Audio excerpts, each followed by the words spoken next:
And yeah, just a really rough loss for them, but it was just as important to bank that win on Thursday night against the Belhaven Blazers when they took advantage of the bullpen. We'll see if the bullpen for them is going to be as sharp after a day of rest. They used 5 pitchers in that game, so we'll be seeing some familiar faces. Will Swift is their innings leader, and he got shelled by the Lions. So if he peeks his head out of that bullpen, I'm sure the Lions are going to be licking their lips for it.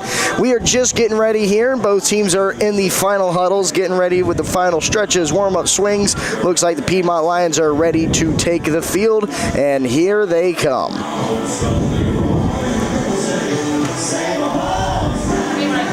Adam Mativier gets the start for the Lions, the 3rd straight lefty used by them in this series to start the ball game. Yeah, Mativier coming in, 2.17 ERA, 3.2 win-loss record, and through 37.1 innings pitched, 28 strikeouts so far on this season. One of their top guys for sure. Absolutely. So we'll take a pause and pay homage to the greatest country in the world, the United States of America, with the playing of our national anthem.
And we are back. The Lions have taken the field in their emerald green jerseys with the gold lettering across. Belhaven is inverted on that side. They have the, well, not gold, but yellow jerseys with green script. Go ahead and give you the starting lineups for both squads. Matt, you want to lead us for what the Blazers are throwing out there today?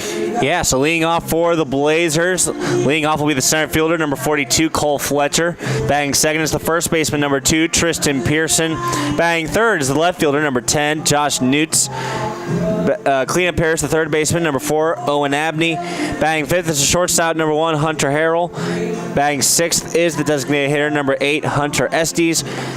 Batting seventh is the second baseman, number 5, Noah Foster. Batting eighth is the right fielder, number 27, Eli Britt. And rounding up the lineup for the Blazers is the catcher, number 14, Aiden De La Cerda, with the starting pitcher, Jackson Miller, starting on the mound for Belhaven. Yes, sir. And for your home Piedmont Lions, Sky Willis gets the start in center field, giving Cole Ellis the day off. He'll be batting first. Batting second is the right fielder, Trace Cate.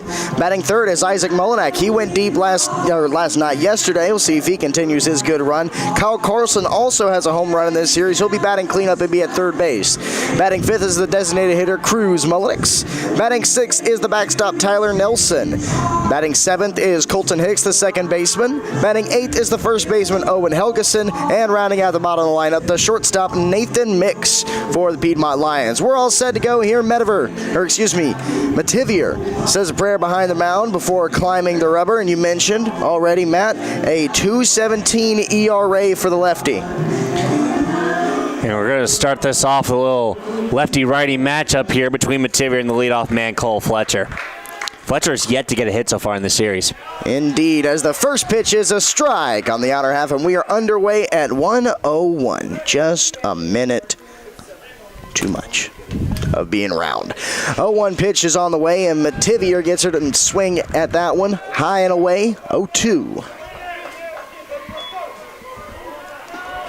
Lions lefty working quickly, fans the black glove in front of his face, comes set, kicks, fires, 0-2. Got him looking, strike 3. Ooh, that one was close too. That one just caught that inner half of the zone for that called strike 3. A 3-pitch K for Mr. Mativier. Late call by the home plate umpire, but we will like that call. I'll bring up Tristan Pearson.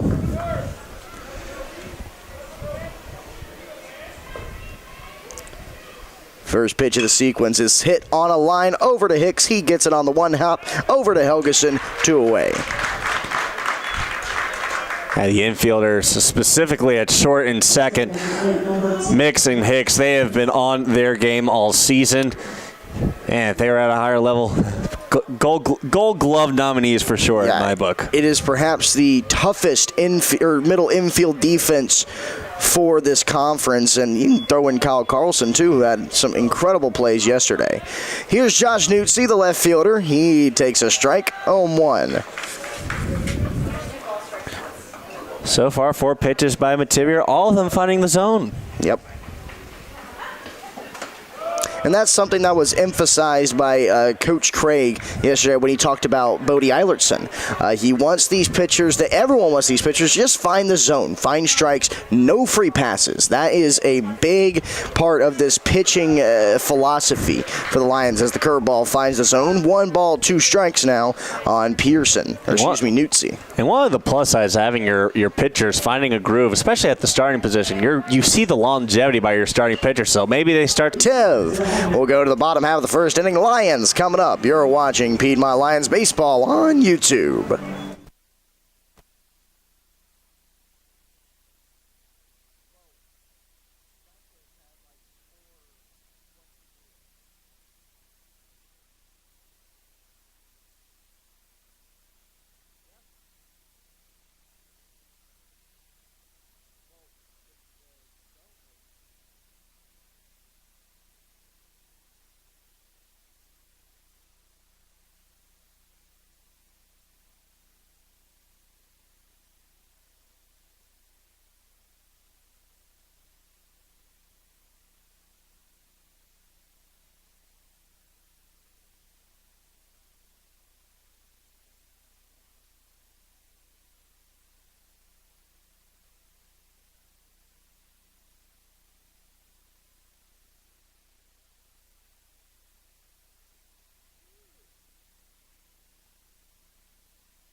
Welcome back, everybody. Sky Willis strolls to the box, and he'll be doing battle. Well, this entire lineup will be doing battle with number 23, Jackson Miller, the right-hander out of Dallas, Georgia.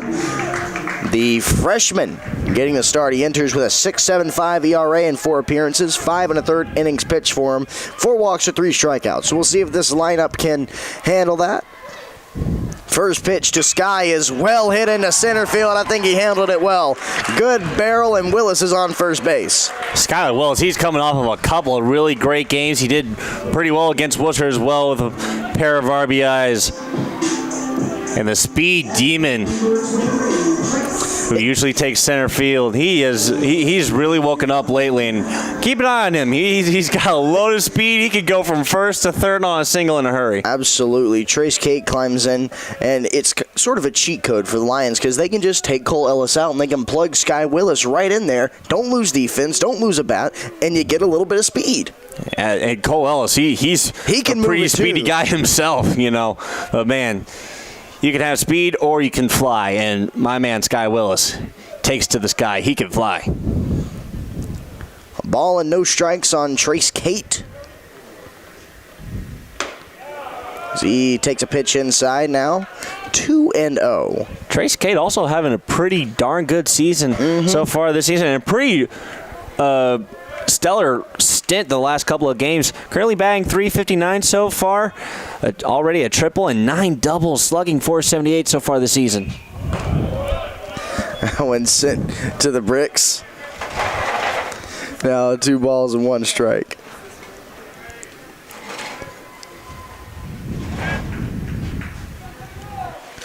Kate digs back in. Miller watches Willis over there at first base. Hasn't had an intention on going yet. The 2-1 is going to be taken right at the knees. 2 balls and 2 strikes.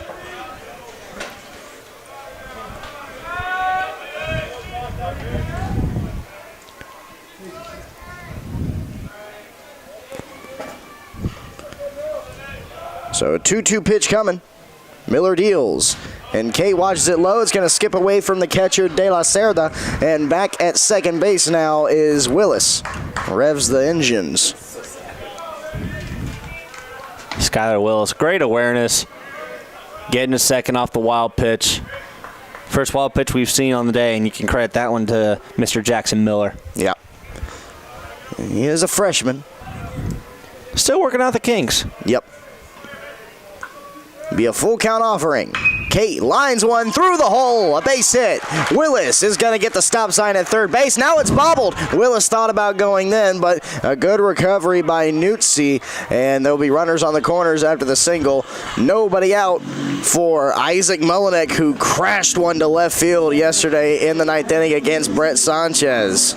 And so far for the Lions, a pair of batters coming up and a pair of hits, a pair of runners on base, and we are in scoring position, bringing on Isaac Mullinek, who already has 1 3-run bomb in Laudermilk Field so far. Yep, bullpen already getting ready for Belhaven, as this could be very ugly very quickly.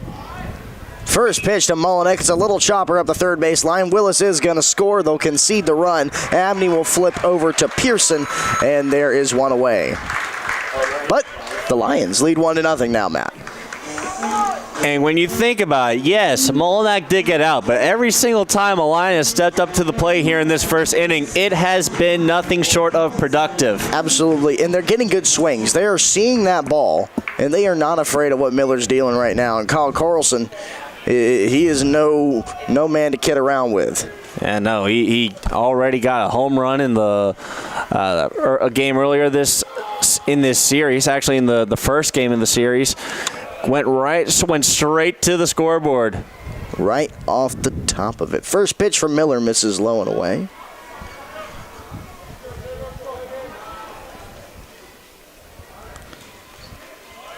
Righty Miller watches the runner at second, and Carlson comes unturned with that swing. Tell himself, hey, that's low, leave it down there. Tried to golf it. Defensive alignment for the Blazers looks like this. From left to right on the outfield, Nutzi, Fletcher, and Britt. On the infield, it's Abney, Harrell, Foster, and Pearson. And in harness with Miller is the catcher, De La Cerda.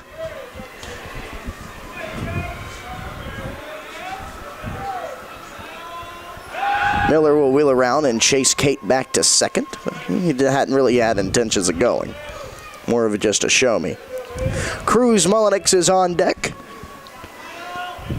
Be a left-handed batter for Miller to face when that time comes. And who knows if the Lions can get another run or two on this board. Mullinex coming up to bat, maybe they can go into cruise control. Maybe, but not on that one. As Carlson gets a good Sunday hop over to Harrell. He'll fire over to first base, and there's 2 away. And cruising up is Cruz. With a runner on third, this is a great opportunity to really take the Blazers by storm here in the first inning and post the first 2 runs on the board. Would love to see Mullinex be a little bit selective here. Both Carlson and Mullinex, they went up there getting the expectation that they would get something over the zone and swung right on top of something. Cruz takes outside, and it's ball 1.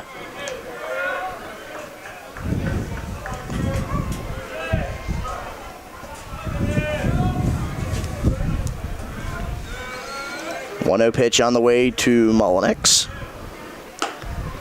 And that'll miss outside as well. So now 2 balls, no strikes for the Lions' designated hitter. Good hitters count.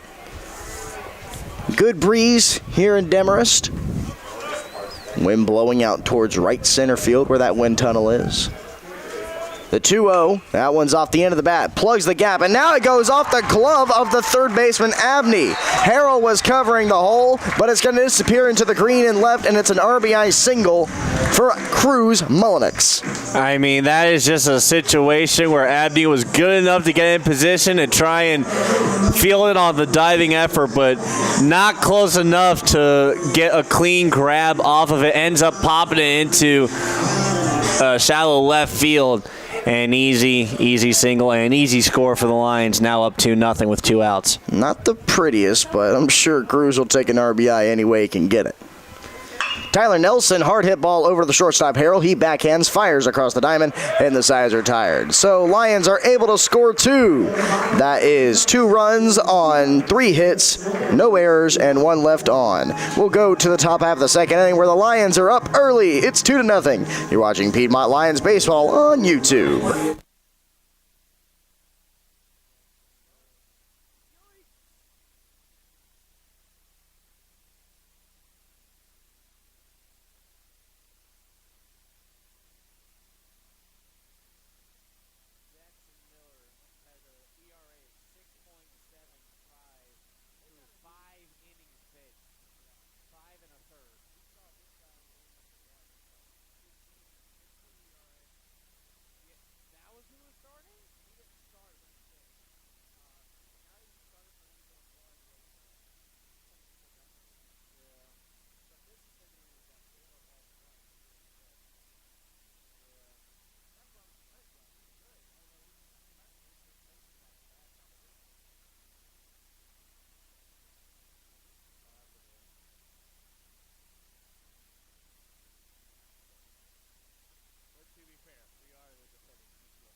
Owen Abney stands in.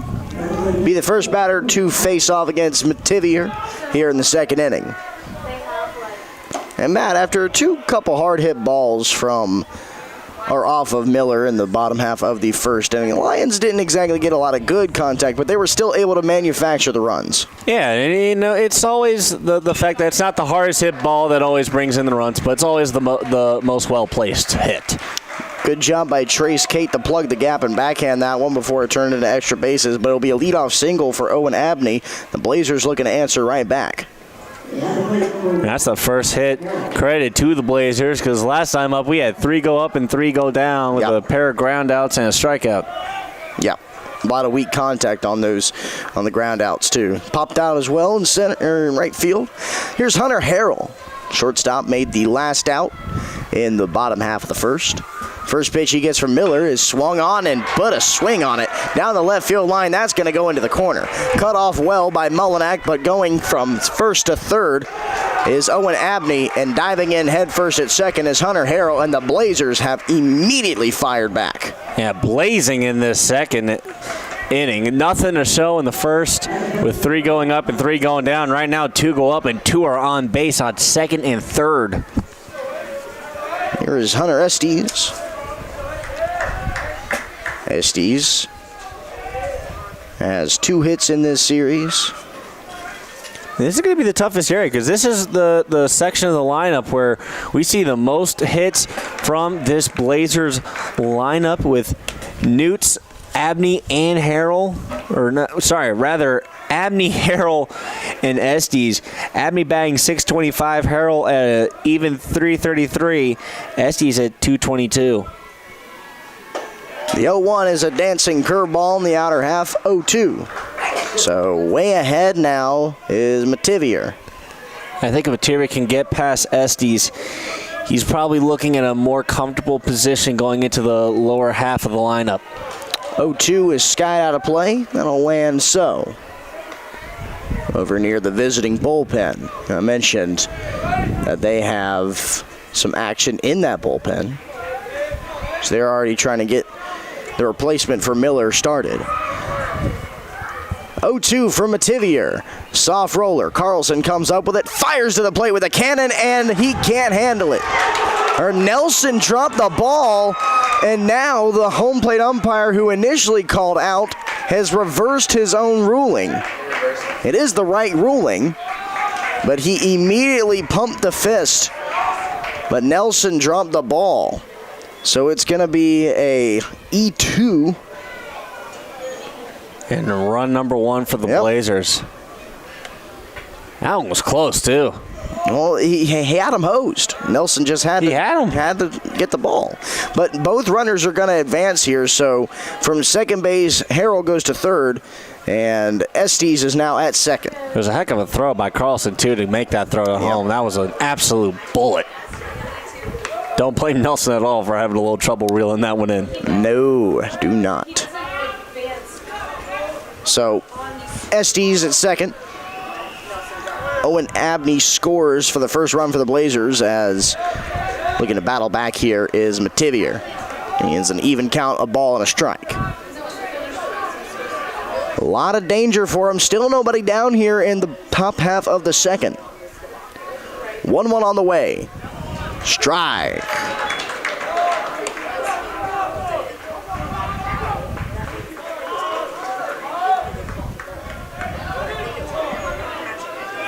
Would love a strikeout right here against Noah Foster.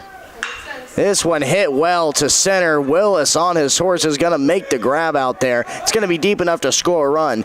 They're going to try to get the runner out at third base, but it will be not in time. Belhaven has tied it up. I believe it was Charles Dickens who wrote, "It was the best of times, it was the worst of times." Indeed. Indeed. So Harrell comes home to score. Estes over to third now. Credit Noah Foster with a sacrifice fly. There's one away. That'll bring up the right fielder, Eli Britt.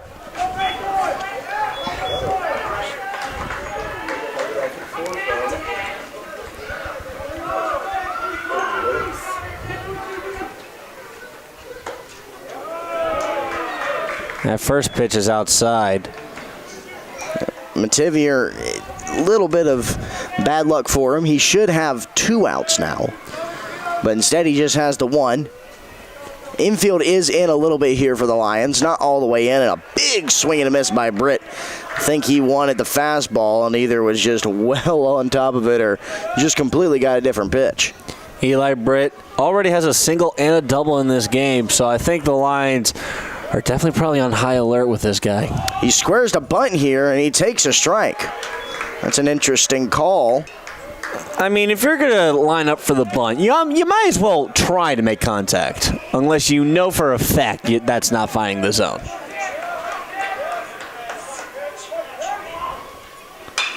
High hit. Foul territory. Giving it a look over there is Trace Kate, but it's going to land in the big green patch out there.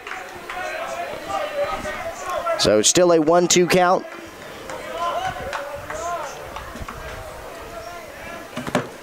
And this is a chance for the Lions to really kind of gain some ground, try and get a strikeout, and maybe get a little bit more of an advantage. Instead, it's a weakly hit ground ball over to Hicks, and the Belhaven Blazers take their first lead of the afternoon. The Lions have had to play behind against Belhaven in all 3 games of this series, but unlike the first 2, they were able to get the first tallies across, but they still will have to play catch-up with the Blazers.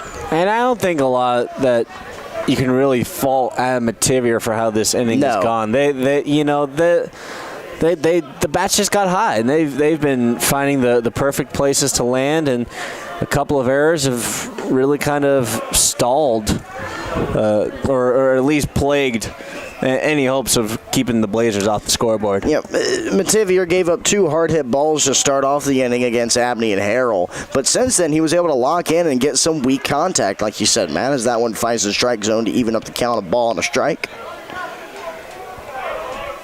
And right now for Emma Tibier, just to regain some confidence, maybe getting a strikeout, just getting that last out here. This would be a good way to kind of give yourself a little bit of a boost getting out of this inning, saying, you know, I understand that it didn't go the way I wanted to, but it ended the way I wanted it to. Exactly. He's got De La Cerda to 2 strikes, and he's able to get a bat on that one. De La Cerda, backup catcher, getting the start this afternoon. The past couple games, starting catcher has been Thomas Hollingsworth. He gets the day off. 1-2 once again from the lefty. Skied out towards right field on a frozen rope, but right in line with it is Trace Kate, and the sides are tired. So the Belhaven Blazers put up a 3 spot. The Lions are going to have to play from behind. It's 3-2 with Belhaven in front. You're watching Piedmont Lions Baseball on YouTube.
Seven, 8, 9 due up for the Lions here in the bottom of the second inning. As they surrendered the lead in the top half. You're just now joining us. It's a beautiful day in Demorest. Eric Edmondson alongside Matt Kodrowski here at Loudermilk Field. First pitch on the way from Miller. Watch your eyes. But played perfectly was the second baseman Foster. That's not fair, Matt. I mean, that's a bit of a matrix move by the pitcher. Way to avoid injury, but unfortunately right to the glove of the second baseman. I mean, if you're Colton Hicks too, all you can do is tip your cap. Yeah. They had him played perfectly. Foster didn't have to move. Owen Helgeson's first pitch swinging, and it eats up the third baseman Abney and kicks into left field. So Helgeson's aboard with a 1-out single. That ball just seemed to take a really weird bounce, and I don't know if it went off of his arm or what. That's exactly. He tried to. That ball was hugging the line, and he tried to backhand it. It would have been an incredibly tough play for him to make, and it just kicked off the heel of his mitt and into left field. I'm gonna bring up Nathan Mix. Mix has a home run in this series, so you know he's got some pop in that bat. If it didn't pop, I would turn. You know what I'm saying? Yeah. That one ricochets off the bricks for strike number 1.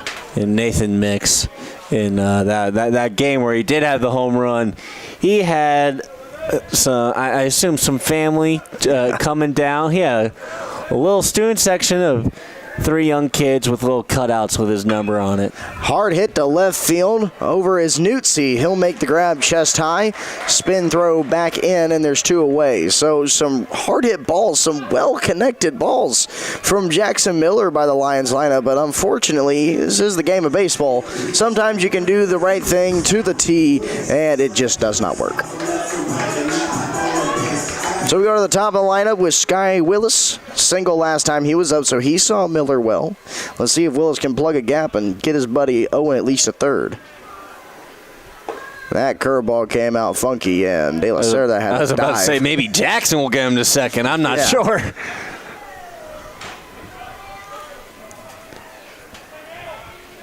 So 1-0 count for Sky. And keep in mind, Miller already has 1 wild pitch. Mm-hmm.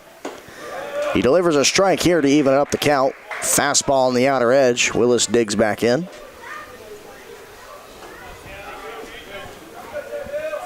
can't tell, Matt. Are the Lions wearing the pinstripe pants, or are those just...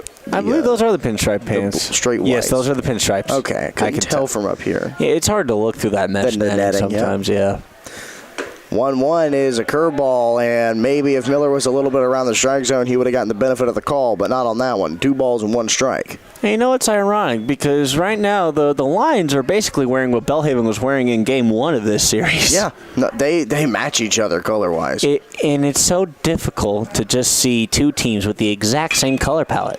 Another line drive right into the middle of Foster, basically a shot-for-shot recreation of what happened to Colton Hicks. So Lions strand 1, but they are figuring out Miller. We'll see if he is back out for another inning. He's getting a lot of handshakes from the dugout, so that might be his final time seeing this Lions order. But we'll go to the top of the third. Lions are going to trail 3-2 still. You're watching Piedmont Lions Baseball on YouTube.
Adam Mativier looks for a better inning than last time. And he got a little unlucky.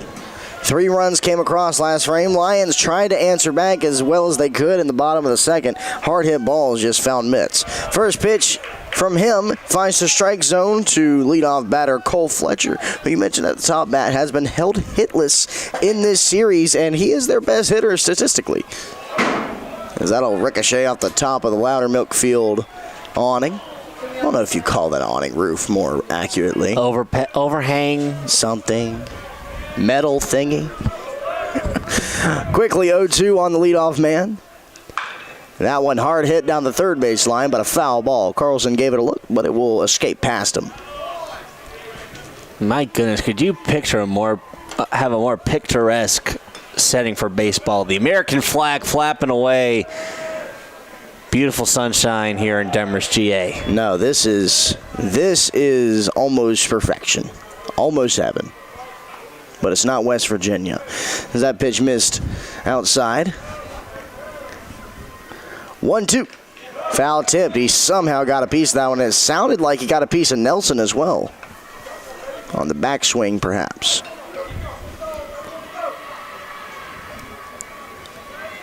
Mativier working quickly.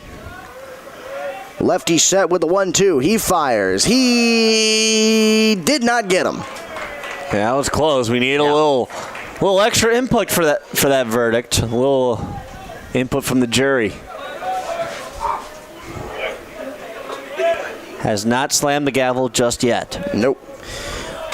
2-2 pitch on the way. High hit, hard hit, left center field. Willis sees it. He's rounding off the route. He's going to grab it out of the brilliant blue sky. And there's one away. Fletcher in game number 1, he took the first pitch he saw and drove it all the way to the 370 sign. But it wasn't at the 370. It was actually 369 feet. So he has just not had the best series for himself. And I think if you ask him, he's like, look, man, I just can't get the barrel on stuff. Just a rough one. As he'll remain hitless till his next appearance. Here's Tristan Pearson, the first baseman. First pitch from Tiv is a strike. Mativier, aside from the last inning, but even in that last inning, he's been relatively consistent and very poised. Absolutely, he's looked great. Backhand attempt by Owen Helgeson goes awry, and it'll skip into right field. So reaching on... be an error. We'll score it so. It was very close. Yeah, it wasn't scorched, but it did. It had enough mustard on it for you to notice. Right. But usually you got to get in front of that one, make that play. And Colton Hicks, he had an opportunity to scoop that up in left center and maybe do a little beanbag toss over to him. Hey, I thought that was what we were going to see for a second there. I would have been like, oh. But Pearson will lead off at first. Josh Nutzi stands in, popped out last time. Mativier getting a good look over there at first base because he is a lefty.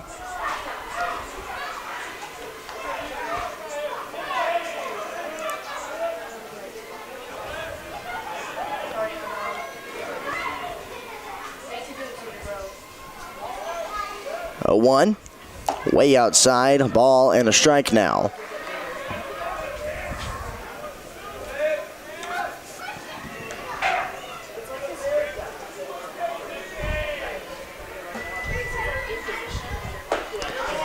Strike right at the knees. Tivier really warming up here. 2 strikes and 1 out and a runner on base. Strikeout here would really put the Lions back in pace. First to pick off maneuver, back in with a dive is Pearson. Just the 1 strikeout, first time through the order for Mativier. That was the looking strikeout against Cole Fletcher to lead off the ball game. And he is really just making sure that Pearson has no iota of going. He is going to stay at first base. And Material's gotten pretty creative with the pickoff attempts. I mean, you saw that one. No motion whatsoever. This one's skied out of play. And we'll do it again. You know, sometimes pitchers, they don't like the sign, so they'll pick off to try to reset it. So I wonder if Mativier and Nelson trying to get on the same page here. 1-2 pitch. We'll have to wait. Another throw over. He's back in standing.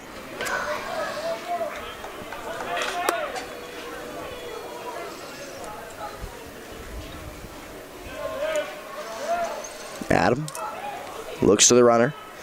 The 1-2. Got him looking. Strike 3. There's the second strikeout. Now we're starting to see a little fortune swinging the way of Adam Mativier after a pretty tough second inning. Yep.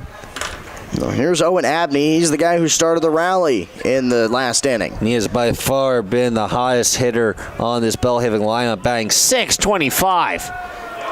And he leads the team in home runs. He's got 4 of them. Home run and RBI leader.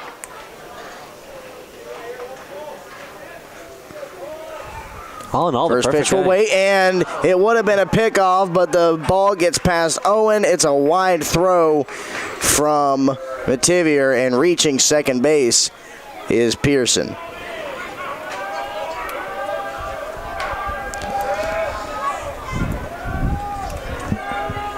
So now runner in scoring position with 2 down for Owen Abney, who still has yet to see the first pitch of the sequence. This one hard hit, backhanded by Carlson, bobbles it for a moment, now fires across the diamond to Owen, and the sides are tired.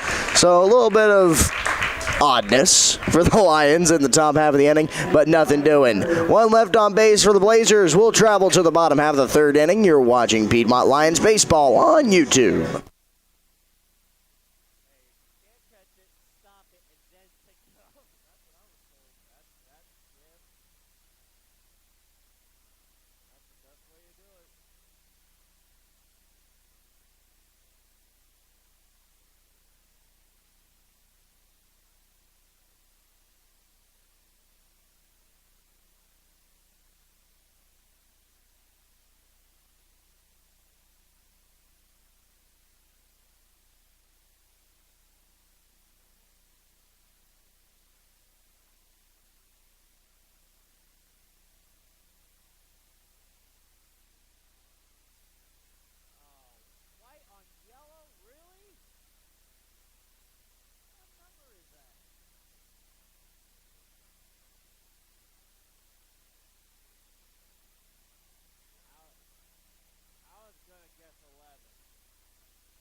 Lions will face a new arm for the first time today. It'll be number 11, the 6'1" righty from Florence, Mississippi, Cade May. So it'll be another bullpen game for Belhaven. Cade May coming in 5.3 ERA, a 1-3 record. 37 strikeouts so far this season, though. High chopper over to Abney is going to be out number 1 as it's deposited into Pearson's glove, so Trace Kate out of luck. That'll bring up Isaac Mullinack.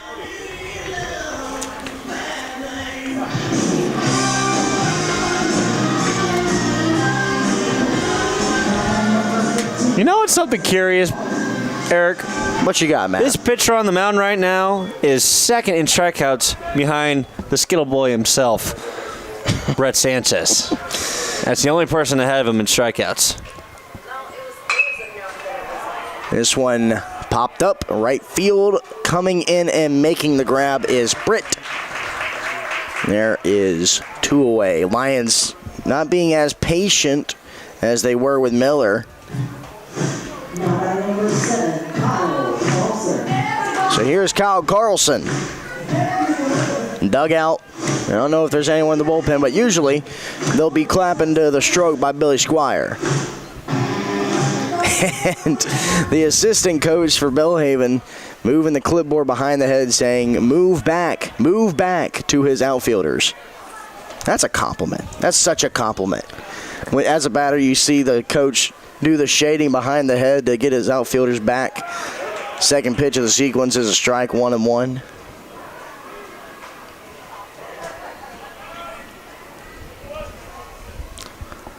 One pitch. Big swing and a miss from Carlson. Got something taken off of that one. Didn't come up with anything. Hey, no, Carlson has had a pretty slow start to his season right now. Comes into this game batting 190. But in all honesty, he's really started to heat up as of recently, so we should see that batting average start to go up over the course of the next few games. Chopper over to Harrell will do it for the Lions in the bottom half of the 3rd inning. So they've been unable to recreate the magic they had in the bottom of the 1st. It's still 3-2 Blazers. We'll go to the top of the 4th inning where the Lions look to keep them where they are. Belhaven leads 3-2. You're watching Piedmont Lions baseball on YouTube.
Adam Bativier is back out for his 4th inning of work, looking for some more clean frames. And here for more play-by-play action, here's Matt.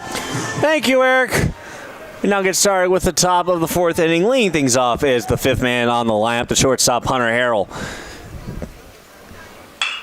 We see a grounder to third. Carlson will scoop it up. Here's the throw to first. High throw. Helgson hops off the bag, but does touch back down to earth before Harrell can get there for out number 1. We've seen that a lot this series. Carlson able to overshoot Owen Helgeson somehow, all 6 feet of him. But Owen's been able to come back down to earth and plant his foot on the bag. Now we're going to bring on the designated hitter, Hunter Estes. First pitch. Lines up to bunt. It'll pull out. Still is called for strike 1 anyway. It's an interesting move. Designated hitter pulling a bunt around. Don't see that too often.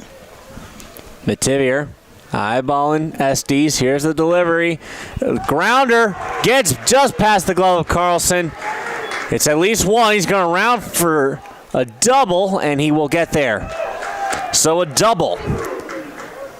Yeah, that one just smoked right past Kyle. He tried to dive to get that one, but listen, no shame in letting that one go by. That one was scorched. Very hard hit ball. We've seen a lot of those so far in this game from both sides. And now we'll see Noah Foster, the second baseman, come up.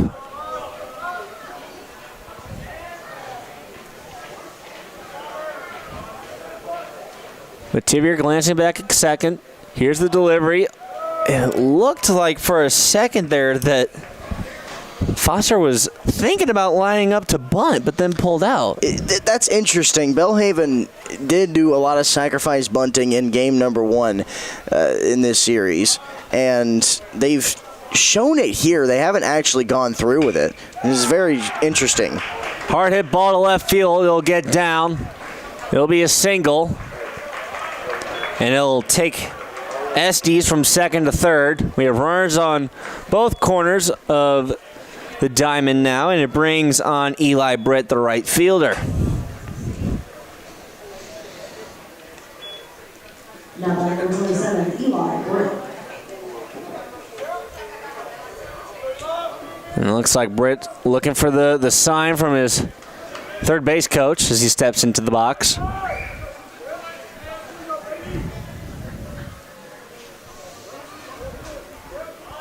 Mativier glances back at first. He'll go for the pickoff attempt. And I think it just kind of seemed like that was the course of action he was going to take with the way he was stepping off that rubber. Yeah. Mativier is going to use the lefty advantage just to make sure that runner's going to stay where he is. Britt lines up to bunt, and we will see a stolen base by Foster, able to take advantage there.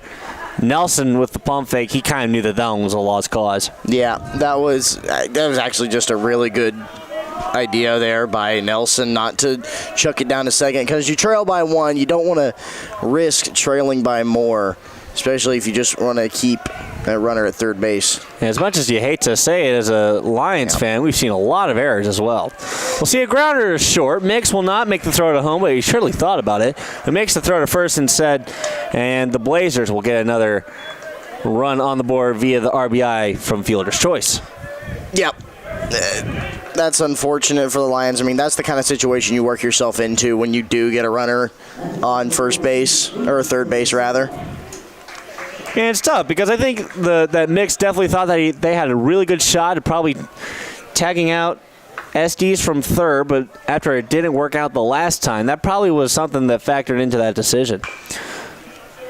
We'll see a chopper go through the Lions dugout off the bat of Aiden De La Cerda.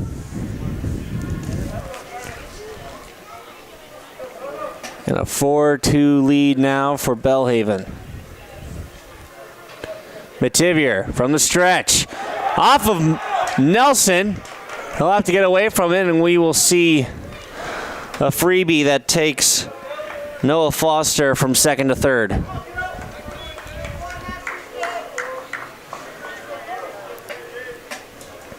First wild pitch for Adam Mativier.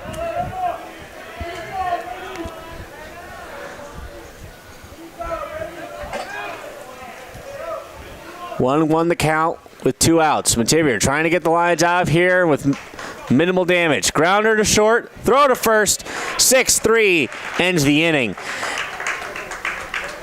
Belhaven brings home another 2. The score is now 5-2 as we now enter the bottom of the 4th inning. Hopefully the Lions can start to close in on this deficit. You're listening to Piedmont University Athletics on YouTube.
Welcome back to Piedmont University Athletics on YouTube. Matt Godrowski and Eric Edmondson bringing you the action from Laudermilk Field, the Jug, here in Demorest, GA. And we lead things off with Cruz Mullenix.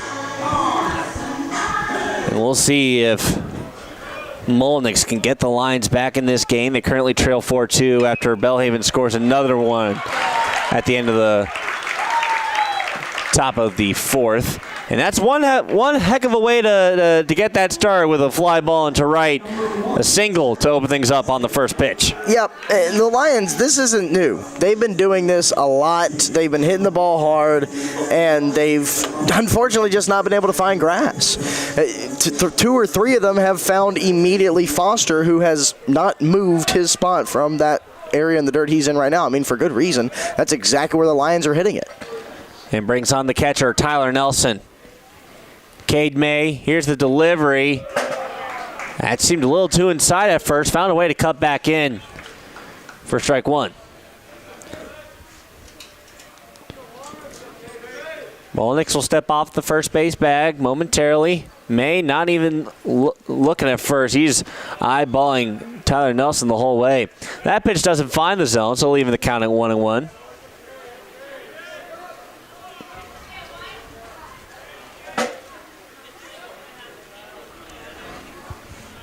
May back on the rubber. Looking at Nelson. Here's the delivery. That one doesn't find the zone either. Ooh, that had some significant drop. That one was maybe just below the knees, but that was specifically made so that Nelson would swing on top of it. I think that is a ground ball pitch. May, the delivery from the stretch. And that one somehow finds the zone. That might be a makeup call. That one seemed to tickle Nelson's shins, in my opinion. But yeah. What do I know? I don't make the calls. I just call them as I see them. 2-2 the count. With a runner on first. Here's the delivery. Nelson, a grounder straight to the glove of the third baseman. And that will be a double play. He made it. Actually, no, never mind. Yeah. Nelson's just safe at first. Never mind. Bang, bang play, but yeah, Nelson made it. That was very close to being a double play. So Nelson will get to first via fielder's choice, just barely. Yeah, Nelson, he's a catcher, but he ain't no slowpoke. He's got a little giddy up to him. Yeah.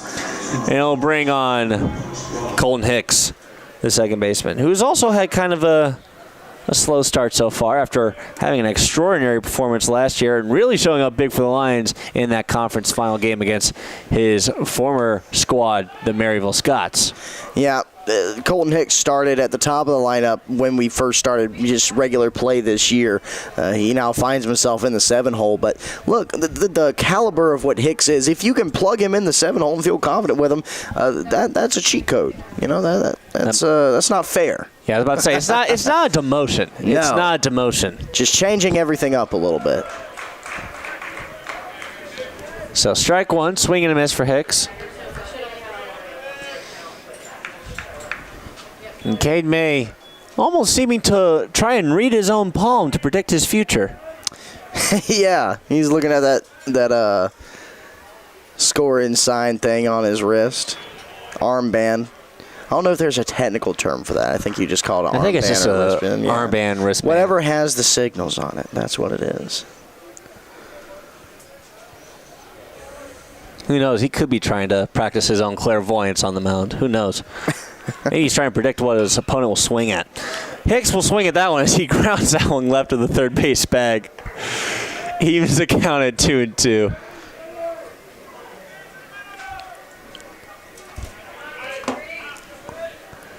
And we'll see the second base umpire take a quick trip to the mound. I think we're going to cycle out the baseballs. I think did he get that one from the foul? I just want to make sure it's not marked up or anything. You know, I was about to say, I don't know how a pitcher can, or an umpire can spot something wrong with a baseball from that far out. Well, I guess since it was hit, you don't want the pitcher to get any sort of scuffing on it, because that then gives an advantage to them. Very true. Well, good job by Colton to climb all the way back here to work it full. Be interesting to see if you see Nelson in a little bit of motion, maybe a bigger lead, not so much as moving with the pitch. Now it's a full count for Hicks. The first full count we've seen this entire game, actually. Here's the delivery to Hicks. Hicks, a grounder to third. Throw to second and a relay to first. A double play to close out that inning. I almost said 6-4-3, but it wasn't 6-4-3. It was actually 5-4-3. Yep. To close out that inning. Great infield play by the Blazers to get them out of that inning with no damage whatsoever. We now enter the top of the fifth inning, where it's time for the Lions to really see if they can silence the noise of the Belhaven Blazers baseball bats. Don't go anywhere. You're listening to Piedmont University Athletics on YouTube.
Welcome back to Loudermilk Field. Lions currently trail 4-2 as we enter the top of the fifth. The Belhaven Blazers, they've just been, I don't know, the ball's just bounced their way for the most part. They have gotten a good bit of luck. The Lions have been, and I don't say this as a homer, Lions have gotten tremendously unlucky today. They have squared up a lot of baseballs, but unfortunately have just found the back of leather. And that's good defensive positioning on Belhaven's part. I don't know if they are clairvoyant or not, but it seems like they've known where the ball's going to go off the bat. And Materia entering his fifth inning of work. Here's the second pitch. This one's going to be fouled off. And similar to Bodie Eilertson yesterday, you look up at the scoreboard, you see, 4 runs. But Mativier, similar to Eilertson yesterday, hasn't pitched poorly. It's just a couple of hard-hit balls have not gone his way, and a couple errors, one on his own part, have come back to bite him. So just a little bit of unluckiness today for the Lions. But listen, good teams don't make excuses. Good teams find a way to win. And Mativier does have a pair of strikeouts so far in this game. That's a swing and a miss there. Evens the count at 2-2. We're back at the top of the lineup with Cole Fletcher currently at the plate. Mativier with the windup and the delivery. Grounder off the heel of Mativier into shallow center. Well, Fletcher is going to have a big sigh of relief now as the weight of the world is off his shoulders. That's how you get your first hit of this series. That went right off where the pitchers, both of them, will usually plant their foot. And I would assume that's why it got such a happy carom into center. That's just the way the ball bounces in this game, unfortunately. And brings on the first baseman, Tristan Pearson. We'll see a pickoff attempt at first. And Fletcher will get back and stay alive. Live to see another day. Or at the very least, live to see another pitch. Mativier, the delivery to Pearson. That's low in the dirt for ball 1. Looking around the conference for today, LaGrange is in action versus Covenant. Huntington is going to face Berea, and LaGrange again is against Covenant. That's a doubleheader for them. And LaGrange did not take too kindly of Covenant being around them because they beat them up 7-0 yesterday in Covenant's home. That's a tough way to lose a ball game. If you look at the standings, LaGrange is sitting atop of 4-0. They're undefeated. They've faced Berea and Covenant so far this year. So a little bit of strength of schedule for them. But either way, they're still at top. Huntington's behind them 4-1. The rest of the conference still getting their feet underneath them. Piedmont included in that bunch. Of course, they're in their third game of conference action. We'll see attempt to steal second, and once again, Nelson will pull back the trigger. I don't know what the delay was there. I think he was just a little bit worried that he was going to end up taking out Mativier on that throw. Well, the batter, Pearson, he swung. I think it was a foul tip or something of that nature. So I think he heard something from the home plate umpire that caused him pause, because usually Nelson will no hesitation fire down. We'll see a bunt that gets down, and Mativier will not make the throw to first. That was just a very well-placed bunt that got down for Tristan Pearson. And that's a very cheeky way to get a single. Well, that was intended as a sacrifice bunt. I'm not sure what the communication was to Fletcher at second base. Maybe he read his signs wrong, because that was right down the third base line. He looked like he was going to go, but I think Mativier showed him that he was going to gun to third base if you got him. But Mativier is a left-hander. He'd have to spin to the other side. So I think just some cross signals on Belhaven's behalf. We're seeing another lined-up bunt that results in a strike. They're still trying to get that guy over. That's by Josh Newts. The runners on first and second. Belhaven just trying to move the runners along, move the chess pieces along the board, if you will. Mativier glancing back at second. Possible pickoff attempt. He'll step off the rubber, but Cole Fletcher will return to the bag. He says, I worked hard enough to get on base the first time. I'm not going to let something sloppy get me off. Here's the delivery. This is a fly ball for right. Trace Kate will backpedal for that one. The runners will tag up. We'll see a throw for second, and both runners will advance. So, if at first you don't succeed with getting the ball down shallow, just hit it a good ways. Yep. That'll work just as good as a sacrifice fly. So both guys getting able to move up on that one. That brings up Abney. And now brings up the cleanup hitter, who has been nothing short of phenomenal. And we'll see a mound visit by Coach Justin Scally. It looks like action just started maybe in that bullpen, and Coach Scally hasn't made the motion at all. I think Tiv's going to get another shot here, but he's going to get a conference from Coach. And this is a very pivotal moment. Look, we're entering the latter half of this ball game. Belhaven's opted for the bullpen. You don't want them to actually open up that bullpen where their high-powered arms are waiting for you. You want to make sure that you're keeping it intact for your guys. The Lions showed that they were able to come back late yesterday with a home run. They were able to threaten a little bit, but unfortunately they just had a better pitcher on the mound. But you don't want to get in a situation where you're going to be down big, needing to go up against high-powered bullpen arms where you're getting a different look every inning or so. So Scally will return to the dugout. Mativier will stay at the helm. He needs 2 outs to get the Lions out of this inning. Be careful on the first pitch. If he can get past Owen Abney, that's a really good step to take. Yeah, I'd be careful if I was at him on this first pitch. Here's the first pitch.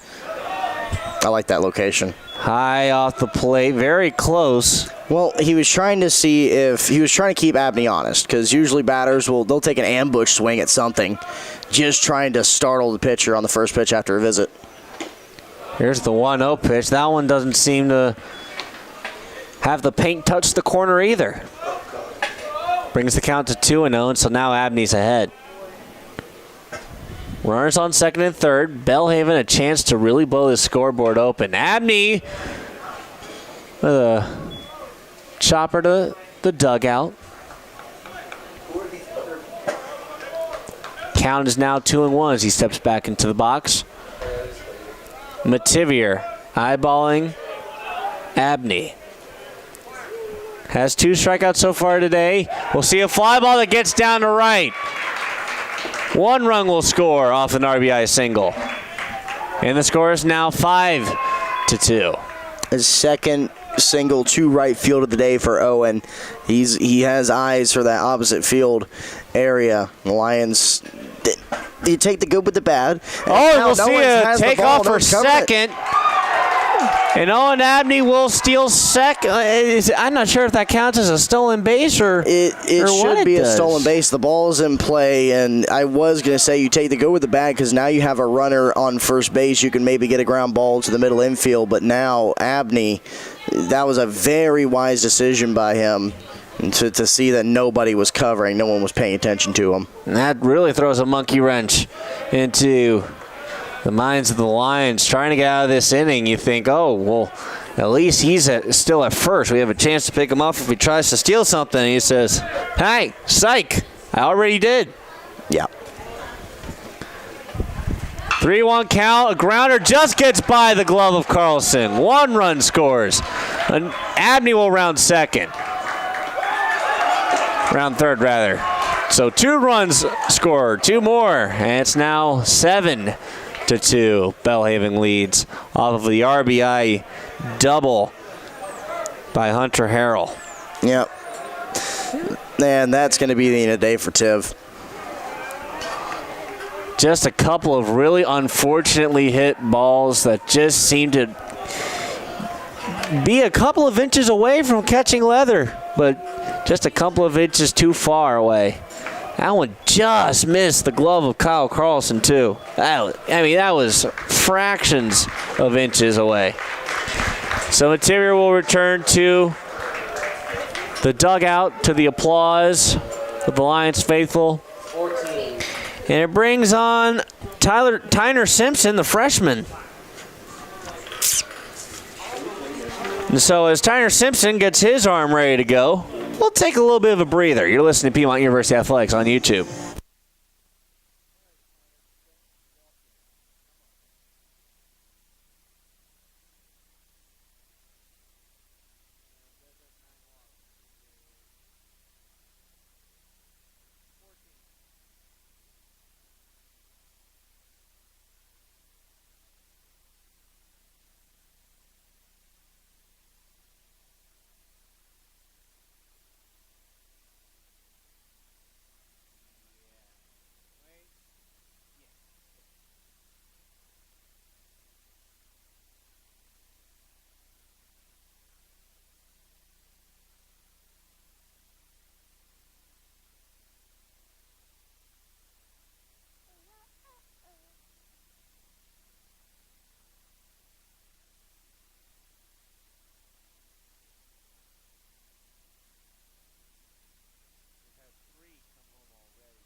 Welcome back to Piedmont University Athletics on YouTube as Tyner Simpson has finished warming up his slingshot. He'll now bring on the next batter on the lineup for the Belhaven Blazers, the designated hitter Hunter Estes. Yep, mentioned Tyner, the freshman. He's out of Johnson City, Tennessee. And out of all the freshmen, Coach Scally at the beginning of the season, he pointed him out as a guy that he likes to turn to. He's got a lot of stuff on that arm, but the problem with Tyner is that he'll sometimes miss a lot and he'll get into his own head. This one straight to the glove of Carlson. A line out for Estes, and finally a little bit of something going the right way for the Lions. We've seen a couple of hard hit balls that seem like that should be the outcome. We've seen 2 or 3 to that exact spot to Carlson, and that one, I guess maybe the wind was just feeling a different type of way because he was just right in line with it. So now we have 2 outs. Runner still at second, and it brings on Noah Foster. Foster with a fly ball into foul territory, and that one touches down past the Belhaven Blazers bullpen. Tyner, 9 walks to 11 strikeouts with a 4.63 ERA. But it's a lot of promise for the righty freshman. 0-1 count. Simpson, the delivery. A little high off the plate for ball 1. Kind of almost at nose level with Noah Foster.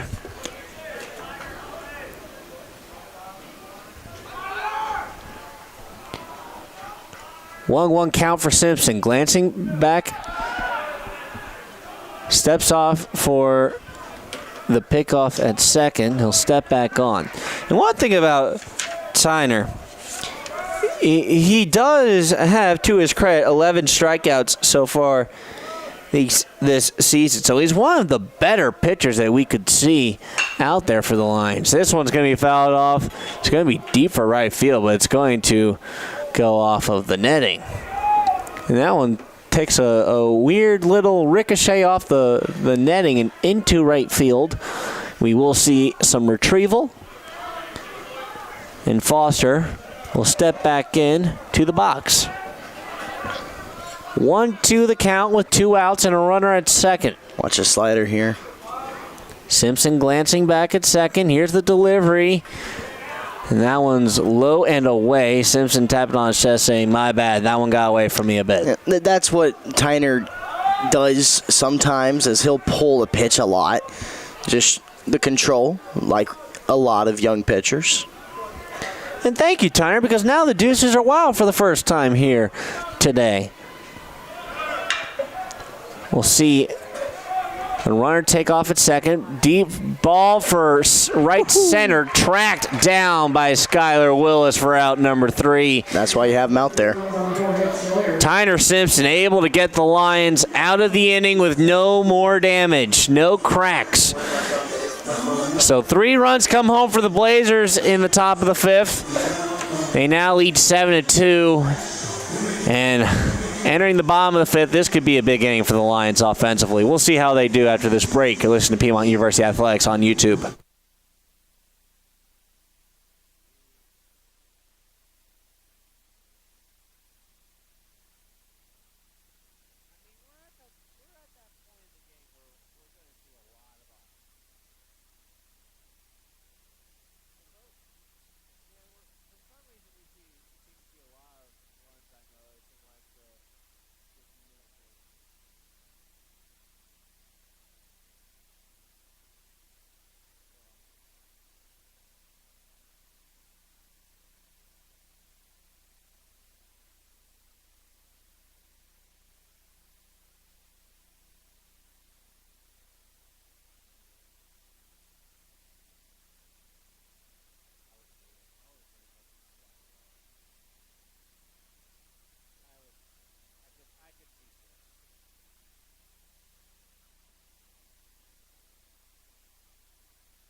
Welcome back to Piedmont University Athletics on YouTube. Owen Helgeson at the plate for the Lions to start things off here in the bottom of the 5th. First pitch is high off the plate. Cade May entering his... Should be his about to say, I think it's his third inning of work. Here's the delivery. That one finds the zone this time for strike 1. He was accounted 1-1. So if we're in the 5th, this would be his 3rd inning of work. Okay, 3rd inning of work for Cade May. 1-1 delivery. Helgeson swings on that one, makes contact, sends it back over towards the hill by the Bergen tennis courts. Good job by Tyner Sims to come in there. That gives the coach a lot of confidence in you. We can come out of the bullpen and put a fire out. You can close the book on Adam Mativier. 4 1/3 innings pitched for him. 8 hits, 7 runs, 6 of them earned, no walks, and 2 strikeouts. Not his day. But this is a hot lineup for Belhaven that has been swinging a stick since yesterday. 2-2 count for Helgeson. And that one catches him looking for a called strike 3. The first K of the day for Cade May. And now we'll see Nathan Mix, the shortstop, make his second trip to the batting box today. Nathan also got into a little bit of bad luck last time he was up. He lined it real well, but right in line with Nutzi out there and left. Well, not right in line. Nutzi had to go to the gap.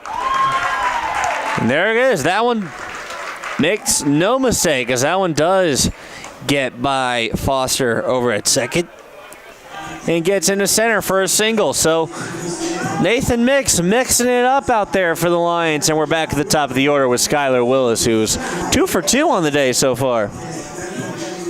Well, he lined out to. He should be 2 for 2. He should be 2 for 2. But he lined it directly he's 1 for to 2. Foster. For some reason, I thought he got to first. Well, he hit it hard. Yeah, it was a really well hit real ball. hard. It was just right in line with Foster. Really well He did hit lead ball. off the game with a single in the center for the Lions. That one somehow managed to wrap around and come back down to earth for strike 1. Nathan Mix does have 4 stolen bases on 4 attempts so far this season. Great base runner. An intelligent base runner, too. Willis lines that one into left field, and it ends up touching down left of the Lions bullpen.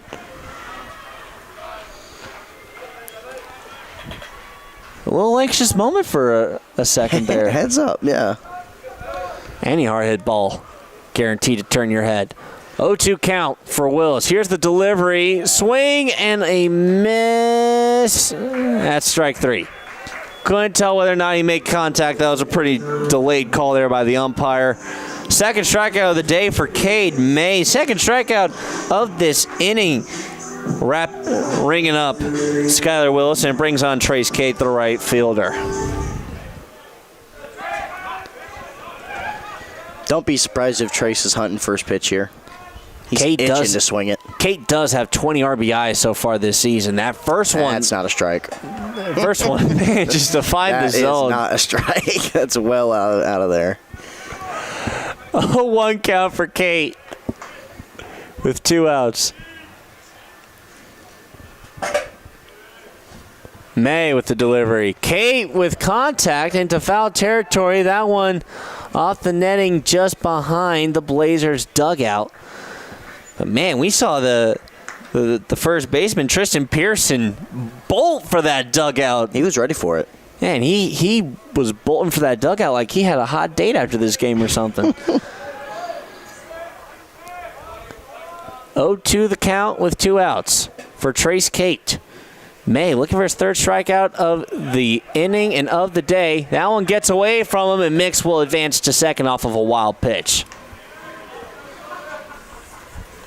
First wild pitch for Cade May.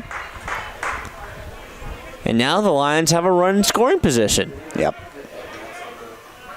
And the Lions really need some offense right now. They've been silenced since posting those first 2 runs in the bottom of the first. Just a single here goes a long way. A glance back at second. May will deliver. Cate makes contact, and it goes right to the Lions' dugout. Good job keep by the count at Trace. 1-2. Yeah, he put a barrel on that one. Just able to keep himself in there. I think that might have been at the knees, so it's a talent to foul off a pitch that might be a strike to give yourself another chance. 1-2 count with 2 outs. A glance back at second by May. Mix ready to take off. Cate pops this one into the air, but it goes back over into the stands, and thank goodness no one is hurt. A little duck and cover, if you will. Yeah, I think the wind helped that one. It looked like it was going to be straight up. Got some secondary spin once it got into the air. And thankfully, none of our attendees are hurt, but great heads-up play by the fans to get out of the way.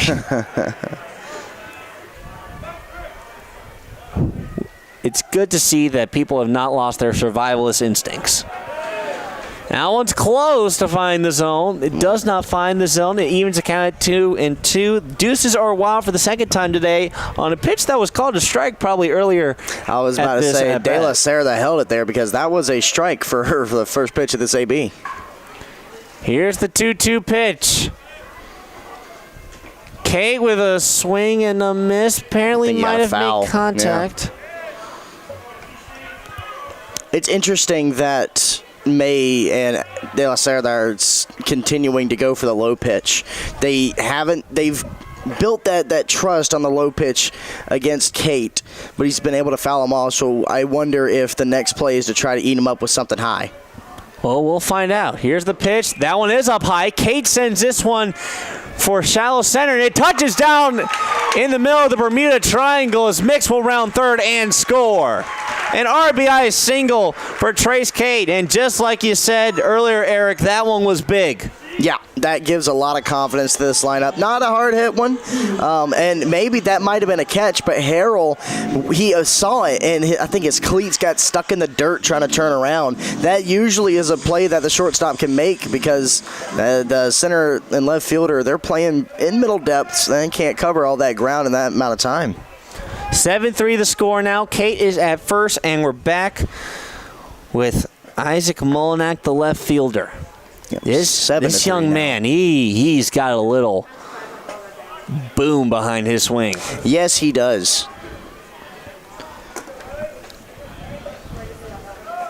1-0 the count for Molinak. May eyeing him up, trying to keep any more runs from coming home. Molinak will make contact with this one as it goes into shallow center. And Harrell is called off as Fletcher will make the play at center for out number 3. So the Lions do bring home 1 run, so they inch just a little bit closer. But now they need to really hold off a blazing hot Belhaven team as we go into the top of the 6th. Don't go anywhere. You're listening to Piedmont University Athletics on YouTube.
Welcome back to Piedmont University Athletics on YouTube. We now enter the top of the 6th. Lions trail 7-3.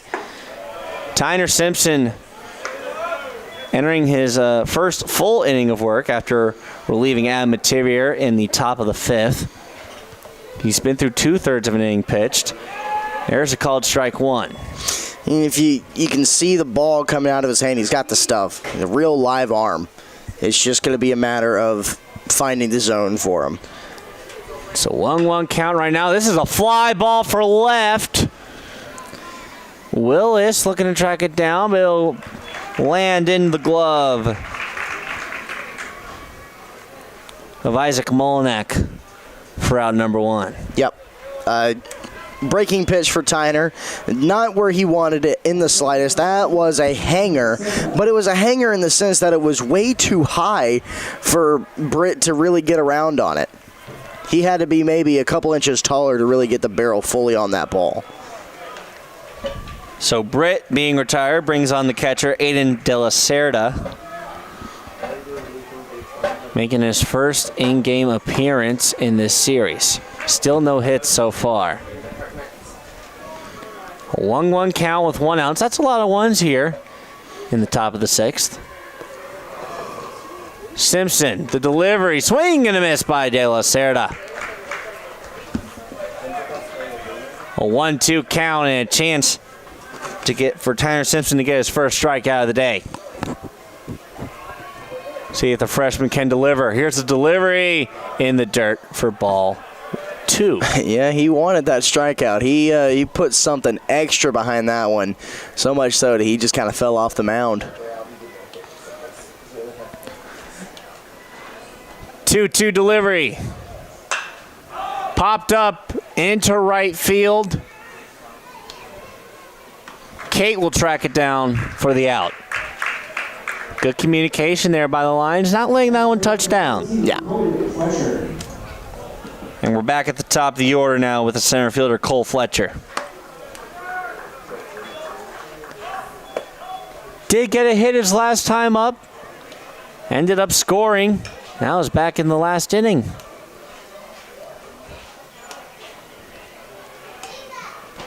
Simpson, the delivery. That one's going to be a passed ball that just goes over the glove of Nelson, but no runners on base, so no consequence. Yep, Fletcher reached for the first time in this series. Last time he was up. That's not a strike. Wow. Seen a couple of those in the past couple innings, but we'll take it. 1-1 count for Simpson. Here's the delivery. This one's cranked for center. Skylar Willis tracking it down and will make the catch shy of the warning track. 3 go up and 3 go down. That's a fast inning that the Lions were really hoping to see. The Belhaven Blazers just took the tour of the outfield, flew out to the left, right, and center fielders. All right, so now we go to the bottom of the 6th and a chance for the Lions to close in on this deficit before going into the 7th inning stretch. So don't go anywhere. You're listening to Piedmont University Athletics on YouTube.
Welcome back to Piedmont University Athletics on YouTube. We enter the bottom of the 6th. The Lions absolutely blank the Blazers in the top of the 6th. A very good change of pace for them after giving up 7 in the previous 5 innings. And now for the Lions, it's a chance to close in on this deficit down by 4. And we're leading off with the cleanup hitter, Kyle Carlson, with nothing to clean up. No, but, I mean, I'll take a leadoff bomb. We'll see a grounder to short. Throw to first for out number 1. Yeah, seems that's a lot of the Piedmont lineup today is they have just swung over the top of everything given to them.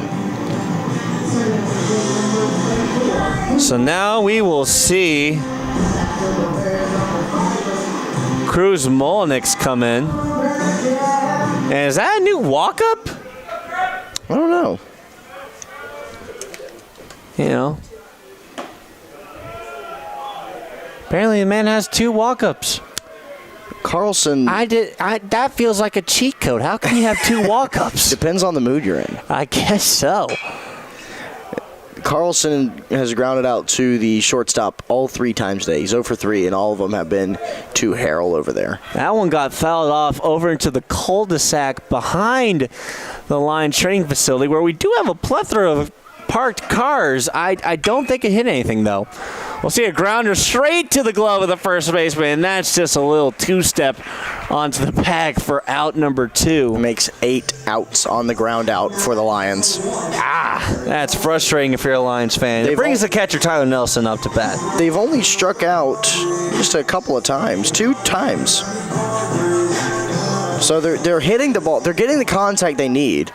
It just hasn't been the quality of contact that we're so used to for this Piedmont lineup. Here's the first delivery to Nelson. Finds the zone for strike 1. Caden May has been A workhorse. He's been rock steady. Nelson will send this one for center. And it looks like Fletcher barely had to even move to track that one down. 3 go up, 3 go down. That was a fast 6th inning. As now we enter the top of the 7th. Lions still trail by 4. And Eric Edmondson will take back over the play-by-play duties. After this break, you're listening to Piedmont University Athletics on YouTube.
Welcome back to Piedmont University Athletics on YouTube. We enter the top of the 7th inning with the Lions trailing 7-3, and Eric Edmondson takes over as we have Tristan Pearson, the first baseman, step up for the Blazers. Thank you very much, Matt. First pitch from Tyner Simpson. Not sure where that missed. Fastball looked like it was grooved right down the heart of the plate, but doesn't get it for ball 1. Simpson gets set once more, kicks and fires. Curveball misses upstairs, frustrated with himself. And it's 2-0, excuse me. And I had a conversation with Tyner earlier. He was talking about how right now one thing he's really struggled with is confidence right now. And I said, that's not really something that you hear from a baseball player. No. Well, Tyner, as he misses 3-0, he's a guy, he said that he gets very deliberate and he can get in his head a lot. First the 3-0, and he does find a strike for strike 1. And I think what Tyner understands is he has the stuff. He has the ability to compete at the college level. Coach Scally knows that. All the scouts know that because he does. He has a live arm, the 3-1 right back to him on the mound. He'll take it over to Owen, flip it for out number 1. That was a really poised play by the young freshman. Yeah, but confidence for a lot of people, it's different. It's a different way things to build. But I think this outing so far, Tyner has come into a tough situation. He threw strikes, he got outs, and he's still building a good outing right now. So I think right now, even if he gets taken out, if things spiral, I think there's a lot to take away from today. He comes in against conference opponents, tough guys, and you're able to deal with them.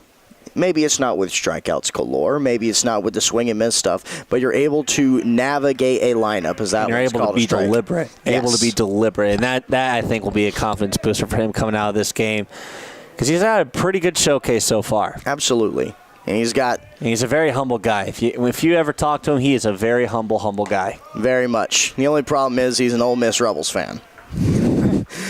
That one misses outside the Newts. He tried to get him to chase, and is a ball and 2 strikes. Tyner kicks, fires, just misses outside. I like this idea of trying to get him to chase. A lot of fastballs here from Tyner. That's the one he's feeling most right now. See if he can eat him up on one inside. 2-2. Got him looking, strike three. Excellent sequence from Tyner. He kept going out, out, out. Made him think every pitch was going to be outside, then reeled it back in ever so slightly. And there are two away. And now go down as his 12th of the season, his first of the day. And it brings on the shortstop, Hunter Harrell. So Abney. Abney. Actually, you're right, it's Abney. Harrell's in the on-deck circle. He takes a wicked swing there. I think he knew what he wanted to do. I was looking at that 4, and with the white on yellow, it looked like a 1. They're so hard to see. They are. You know, is it so hard to just use your green to outline the number? I mean, it is, but it's like paper thin. This one shot down the third base line and just barely a foul ball. They're just barely outlined.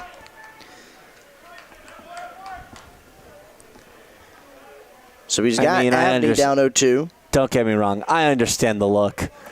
But at what point did it occur to them, why are we putting white on yellow?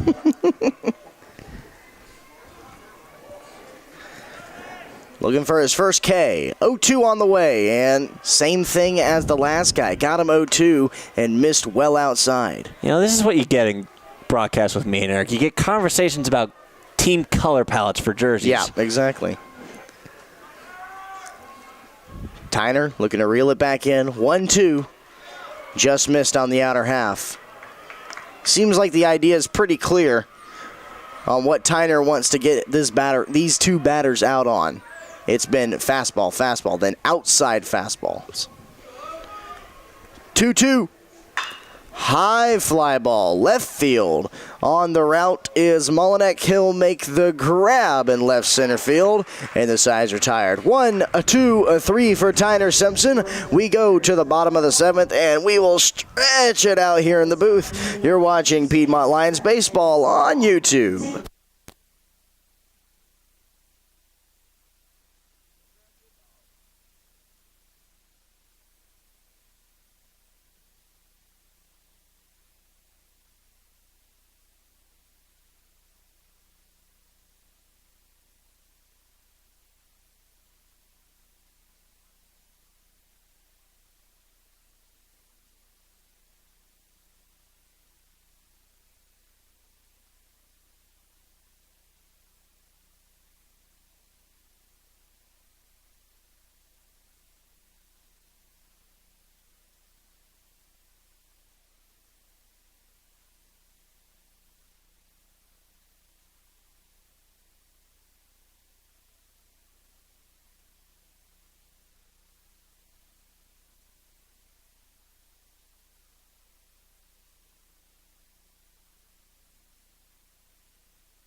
Welcome back to Loudermilk Field on a beautiful Saturday afternoon.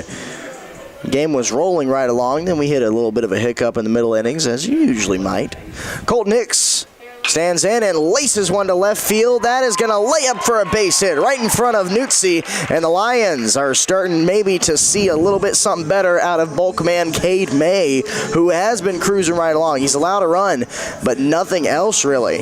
And in the bottom of the lineup, this is really good because then you're going to start bringing in your power hitters going back to the top of your lineup. And now that we see Owen Helgeson up to bat, we'll see if O tries to go for the bunt to set up or if he just goes to grip and rip. First pitch of the sequence for May, and it's taken for a strike. Doing what your mother told you. I'm setting the table.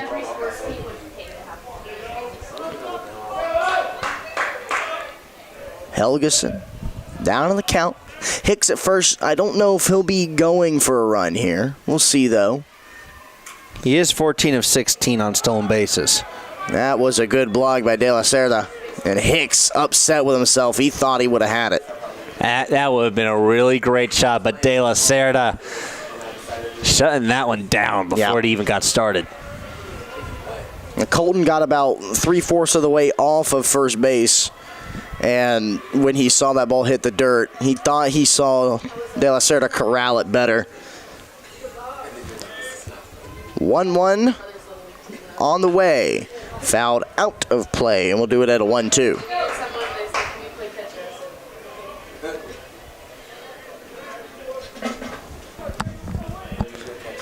I play one game, so I'm not In that game.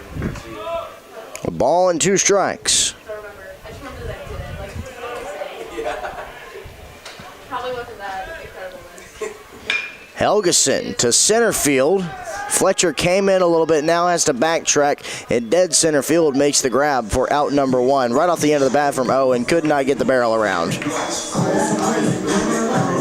Yeah, Owen Helgeson, definitely more of a power hitter at that first base position. You don't see a lot as far as it's hard to describe. He's not the fastest guy, so the majority of his hits do go down as singles. He does have 1 double, but he's just an intelligent player, and that's why.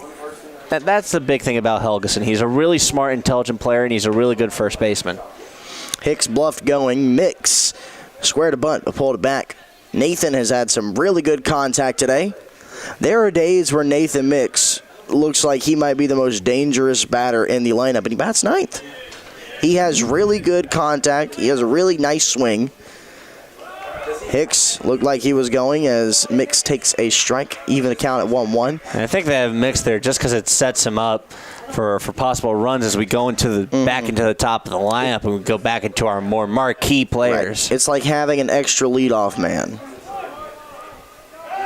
Throw over to first base, but back in with a dive is Colton.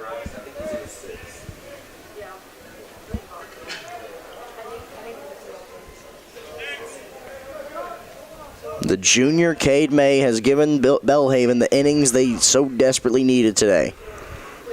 This one rolled foul, and we'll do it again, this time with a ball and a 2-strike count. And you bring up a very good point there because the Lions offense has been an absolute powerhouse this season. They've been finding ways to make some loud cracks with those baseball bats so far this season, and to have them kind of silenced for the most part. You win 9 times out of 10 if your opponent isn't doing well offensively. Right. That one misses upstairs. 2-2 the count.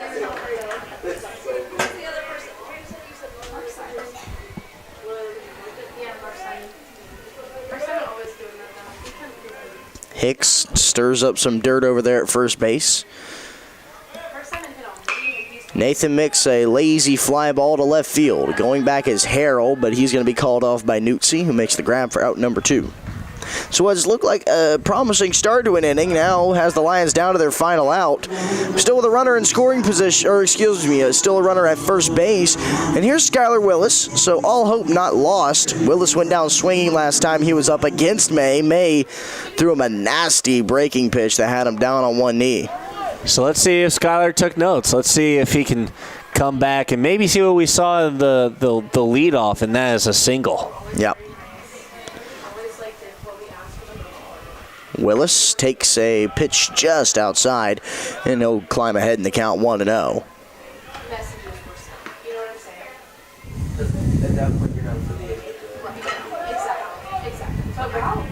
First baseman Pierceman not holding Hicks on very heavily as this one's out towards left field. That is going to be foul. Almost had the distance, but it was more than a couple feet left. Close, but no cigar. No cigar. Not even a match. No. No. I think the cigar was cut, but the match wasn't present. May, couple toe steps, and he gets ready. 1-1 on the way to Willis. Willis, a high chopper over to Foster. Foster's going to go the easy way and flip to Harrell to get the force at second, and the side is retired. So Lions unable to capitalize off of a leadoff single by Colton Hicks. After that, they go down 1-2-3, a fly out, another fly out, and a ground out. Sends us to the top half of the 8th inning where the Belhaven Blazers still lead it 7-3. You're watching Piedmont Lions baseball on YouTube.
Shoe.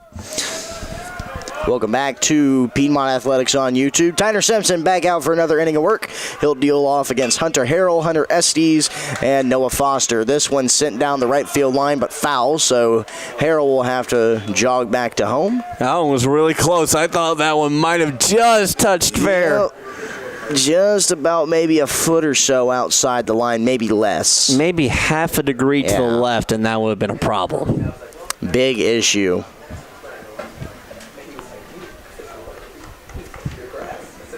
So Tyner will get a free strike. No one.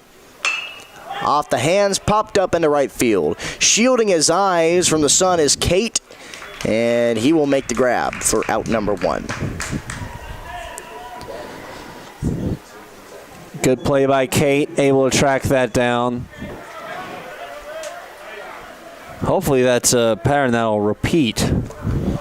Yep. Estes is 1 for 3. Grounded into a fielder's choices first plate appearance. This one also off the hands. That one has a little bit of a better chance to drop in, and it will fall into the Bermuda Triangle. That is very unfortunate there. Now it's squeezed just between two really speedy guys, Skylar Willis and Colton Hicks. Man, that was about a half a step away from getting reeled in. Yep, that was unfortunate. That will bring up Noah Foster. Foster 1 for 2. Sacrifice fly for him in his first plate appearance, netted him an RBI.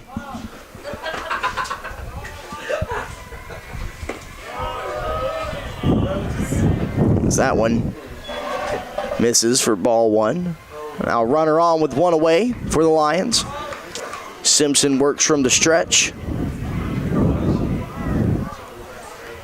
The righty kicks and fires and misses well outside. Excellent job by Nelson to leap out of the crouch and grab that one. As that one was sailing back towards the backstop. He had to jump out of his crouch position kind of like a frog. Yep. Yep. It's a 2-0 count for Noah Foster. This one out towards left center field. Sky Willis rounds off his route and makes the grab in the gap for out number 2. Can we get this next out so we can take a break?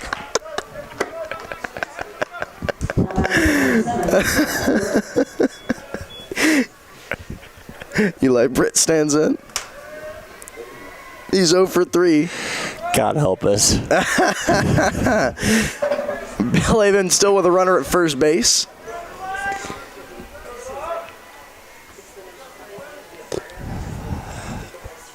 Tyner taking his time. Now kicks and fires. Another fly ball. And this one's calling Trace's name again. Kate reaches up into the sky and brings it down. That's a tough play to make. That sun right there, not helping you. But the Belhaven Blazers strand a runner. Good inning by Tyner once again. We will go to the bottom half of the 8th inning. Lions run out of outs. They trail 7-3. You're watching Piedmont Lions Baseball on YouTube.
Well, Welcome back to Loudermilk Field. It'll be 2, 3, and 4 due up. That's Kate, Mullinack, and Carlson.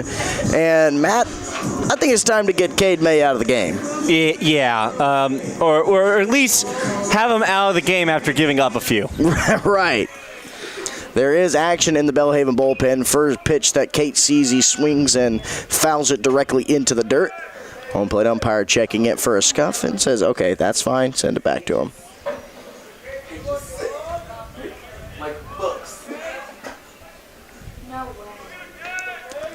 So 0-1 count on Trace. Takes a wicked swing and a miss at that one, and now it's 0-2. And it seems like we've just seen some very just full, strong swings from anyone who's stepped up to the plate today. Kate able to roll that one foul. Similar to the last couple times he's faced May, he's able to chase it low and keep himself in this AB. It'll be a tough battle, but you love a leadoff man here when you're down 4. You know what's fascinating? We've only seen one full count in this entire game. This one hit high and deep to left center field. Nutzie's on the run, and Nutzie makes the grab deep into the hole. Wow, that's a tough play to make. And if you're Trace Kate, what more can you really do there? That was just a really well-hit ball, and Nutzie with the scootsy all the way to get to track that one down. There have been several balls exactly like that from the Lions today that just have not been able to find grass. I'll bring up Isaac Mullinack, who's very capable of launching one out of the yard. Instead, he hits a little dribbler back to May on the mound, and he'll fire over to Pearson for out number 2. And Mullinack upset with himself after that one. We'll have to take a jog back to the home dugout, and that'll bring up Kyle Carlson. Now brings Kyle Carlson up, and, you know, we could use a big boost right now. Yep. Down by 4, just any kind of spark of life.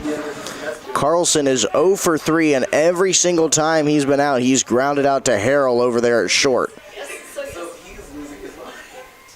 First pitch he sees is skied out of play, and he'll be behind 0-1. Ooh, that was very close to somebody sitting there on the hill. I don't think they were very wise to the fact that there was a baseball in their area. Took a weird bounce off the curb, too, and I thought for a second it was going to bounce into the charter bus being used by the Belhaven Blazers. And that one hits the side hill. That man, you know, we're playing with fire right now. Carlson's trying to call an insurance agent. Whew. Let's see if he can park one up on Purcell Hill. That'd be something. 0-2 is low and away. 1-2. You know, I think that would take the edge off of someone having to call an insurance agent if he does hit something up there. As long as it's not my car, because I'm parked up there. 1-2 is laced down the left field line, heads up in the home bullpen, and we'll do it again. We are seeing more fouls than an African savanna watering hole. No, even that, he does not care. He is stopped caring. 1-2 on the way from May. Upstairs, 2-0. This is an excellent AB from Carlson, who's just had a rough run of it today. Wrong shirt, the wrong shorts. We have to go home and change. And if we can't change, we just can't practice. My shorts practice yesterday with the wrong. That one misses, so that'll fill up the count. Or no, it'll run the count to 2-2. No, it should be 3-2. Should be, yeah. So there's a full count here for Carlson. That is going to be a walk. This is the first walk surrendered by either squad today. Oh, my goodness. And if you're a Lions fan, you just lift your hands and praise the Lord above, because for some people, that just getting on base is exactly what you've been praying for. Yep. I said to you in between innings, Matt, I'd love for this team to take a pitch. They've been very aggressive today. It's not going their way. Maybe for this game, it might be time to switch the approach a little bit until things start falling our way a little bit. So I love that patience from Carlson, and I love that he was able to get on base via a free pass. Mullinix takes a strike way outside, 0-1. This zone has been very strange today. He's been very good for some calls, and then some calls he's just like, eh. It's been I don't have words that I feel like would keep me out of trouble. A ball and a strike on Cruz. It's been interesting. It's been interesting. It's been very interesting. May settles on the mound. 1-1 incoming. Cruz skies it. Left field. Foul territory. And well out of play. So Cruz now behind 1-2.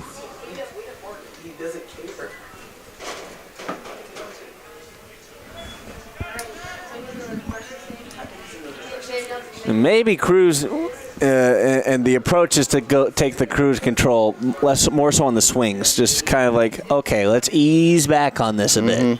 Lay off the gas a little bit, and let's coast for a second. Yep. Let's let the momentum build up for itself. And it's going to take a lot of momentum with 2 down for the Lions. As it's 2-2 with 2 down. Carlson over on first. And deuces are wild for the 3rd time today. And now it's a full count. Carlson gets a head start. And that's the second full count, or actually the second or third full count we've seen today. And we just saw last one with Carlson, so I think it's the 3rd. That's the 3rd. All by Lions batters. 3-2. Got him looking. Mullenix frozen. And the sides are tired. So Lions turned away once more. They'll have 3 more outs to cover at least a 4-run deficit, but it's time to keep them right there. We go to the final frame of regulation. It is 7-3 Belhaven. You're watching Piedmont Lions baseball on YouTube.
Welcome back to Piedmont Athletics on YouTube. Eric Edmondson alongside Matt Kodrowski. And Matt, we've entered the final inning of at least standard play. Tyner Simpson's still out on the bump. The Lions just have had a rough go of it. Ever since really the 3rd inning, things have turned sour for them. Yeah, but you know, all hope is not lost. The Lions have shown some very good bursts, some very hopeful stints of success that can hopefully translate to some offense. I think ever since the pitching change, bringing in Tyner Simpson, they've had a newfound sense of confidence, and they've looked a lot better. Of faith. That's for sure. They've looked a lot better in their ABs. And pop out by De La Cerda. And that'll bring up Cole Fletcher as we go back to the top of the lineup for perhaps the final time. You know, oddly enough, we've only seen 2 pitchers on each side at this point of the game. Big breaking pitch falls in by Tyner. That's a good sign.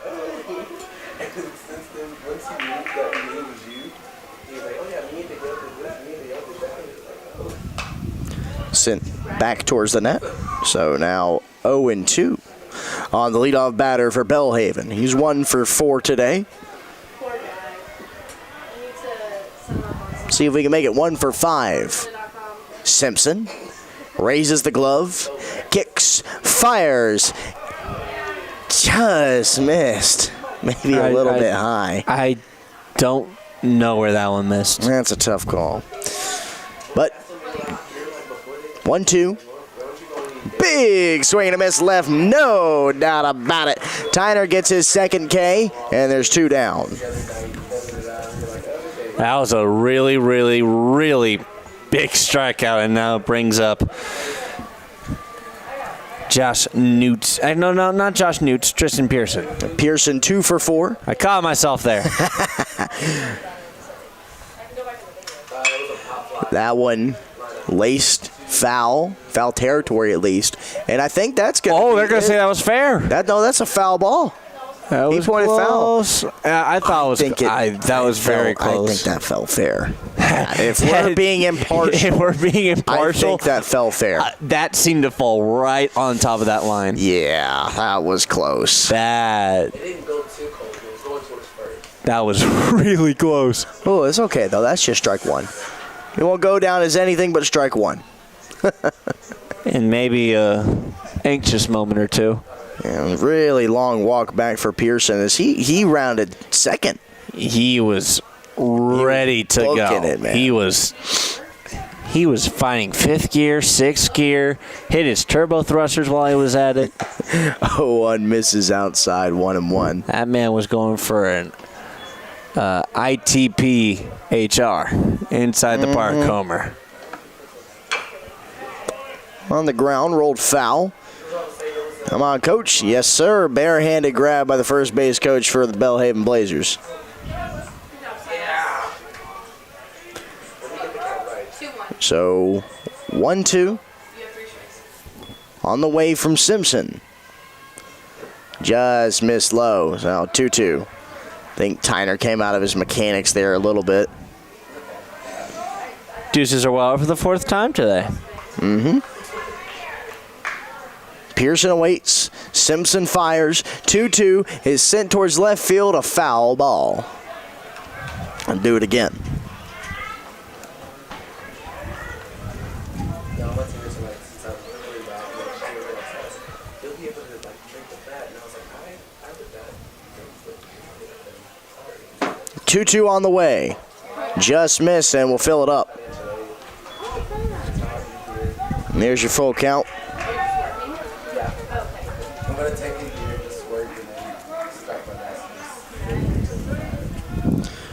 Tyner fires it in. This one sent out towards center field. Willis on his horse makes the grab, and the sides are tired. What an outing for Tyner Simpson. 4 2/3 innings pitched, just 1 run allowed and 2 strikeouts, no walks for the righty freshman. We'll go to the bottom of the 9th. Last chance for romance for the Lions. They trail by 4. It's 7-3. You're watching Piedmont Lions baseball on YouTube.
Yep. Welcome back to Loudermilk Field, where the Lions stare down the barrel of their final inning. And but pinch hitting now is Mac the Knife Barton for Tyler Nelson. And he has first swings in the bottom of the 9th. Lions have 3 outs to overcome a 4-run deficit. I think we've seen stranger things here in between the lines at Loudermilk, though, Matt. Yep, we've seen some milk jug magic, as it has been branded, but we've had to stop using that term because apparently the baseball players don't like it, but we don't care because we like it. And you know what? If the baseball players win here today because of some milk jug magic, maybe they'll start liking it. Well, Mac Barton flies out after that, and there's one away. Now brings on Colton Hicks. I wonder if we're going to see a pinch hitter in for Owen Helgeson. It looks like we will, because it looks like we have Garrett Burton yep. on deck. Burton pinch hit for Helgeson in this exact same situation yesterday. So Colton Hicks singled his last time up and takes a over-the-top breaking pitch for a ball. Looked good, but no strike. Hicks is 1 for 3 today. Cade May is just looking to finish this out for Belhaven. Yep, and there is strike number 1. Cade May has been, what's the word? Either way, he's the answer to the questions for Belhaven today. This one smoked in the air, deep to center field. Going back is Fletcher, and he's going to watch it bounce off the top of the fence, off the top of the batter's eye. If that had gone any direction but straight, we'd be losing our biscuits, and Colton Hicks would be walking back to the dugout with a chain around his neck. Yep. Didn't have enough gas to get out of here, went just below the yellow line, but Colton Hicks with some life in the bottom part of the inning. And there is going to be a pinch hitter. Here he comes. It's going to be Garrett Burton. I think Coach Scalley's asking, did it hit the yellow line? Because if it did, it's a 3-run ball game. I would assume that's the ruling here at Loudermilk, that if it hits the yellow line, it'll be a home run. Yeah, I'm looking at the umpires kind of looking at us like, man, I don't know. Like, why are you asking me this? It was toward the very top of that wall. It was sure close.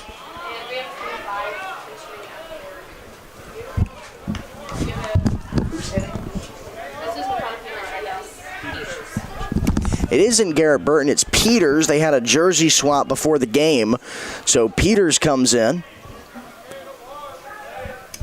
with a runner in scoring position. First pitch he sees, he skies out of play, hopefully. Almost making the grab is De La Serna near the visiting dugout. He clashes into the pole. Thankfully it's padded, and thankfully he has a chest protector on. Yeah, I always wonder how tempted they are to venture into their own dugout to make that play. If you can make it, I think they try. But he'll get back to the box with a strike. 0-1 for Peters.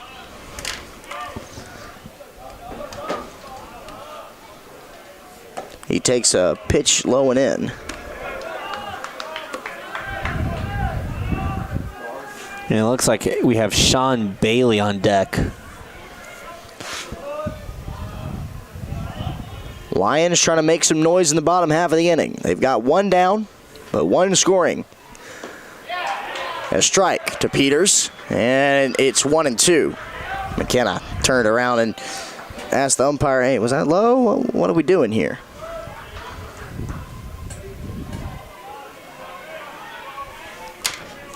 You know, if he was asking us, we'd probably say yes. But unfortunately, our opinion does not matter in this situation. 1-2 on the way. This one on the ground. That is going to be in and out of the mitt of Abney at third base. Throw over is going to be not in time. And it pops out of his glove. Yep. The Lions trying to stir something up a little bit. There is action in the bullpen for Belhaven. We do have a pinch runner. It'll be a pinch run. Yep. It'll be Nate Courtright coming in to pinch run for McConna Peters. And we're going to have Sean Bailey step in. And then we're going back to the top of the order with Skylar Willis, who's on deck. All right. Looks like this is the getting table interesting. is set. This is getting interesting. The chess pieces are in play. First pitch on the way to Bailey. He takes it for strike one.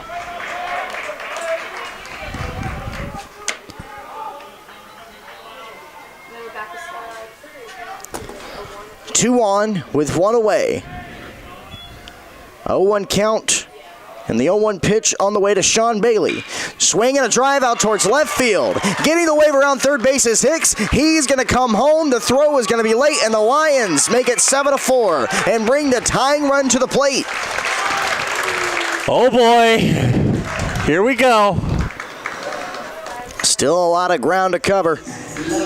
I can't And tell that's if gonna I can't tell if it's pollen or pixie dust flying through the air right now, but there's some kind of feeling going on right now here in Loudermilk Field. Yes, there is. That's going to bring Coach Gibson out of the dugout for Belhaven to have a conversation with his pitcher. I don't think this is going to be the end of the line. It is just going to be a conversation. Looks like we're going to have another pinch runner as well as Spencer Muffaletto comes in.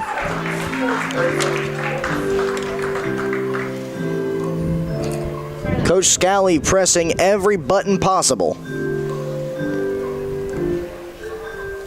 This is, you saying just pushing every button possible. I feel like, how. A part of me was thinking, it's like closing your eyes and just stamping on the keyboard, seeing what comes up. But, I think that. Coach Scally, his mind's always working. He's always got some kind of plan in motion. Sky Willis, the tying run. Get on and keep the carousel working. That one's driven up the middle, but it's going to find the glove of Harrell, who goes to second for one, and over to first, a double play, and the fire is extinguished in the bottom of the ninth. It was not pollen, it was an astigmatism. Yeah. That's apparently what I saw. But unfortunate way to close out that game, but in a weird way, kind of fitting to summarize exactly what happened today. The Lions just continued to dig themselves a hole the deeper they got into the game. A lot of swings on top of the ball, a lot of swings over, and it's a very frustrating game because even though there's 7 runs on the board, this team with this caliber, they know that it was winnable. And it's a tough game because that's back-to-back series losses now for the Lions after losing to number 22 ranked Christopher Newport and now dropping conference action for the first time this year. Tough way to open up a title defense weekend, Matt. Yeah, very tough. But if we know the Lions, if we know Coach Justin Scally, they're going to find a way to regroup and bounce back. They do have another series coming up after a game on April 3rd against Birmingham Southern. They'll travel to... Actually, no, they will host Birmingham Southern on April the 3rd at 6 p.m.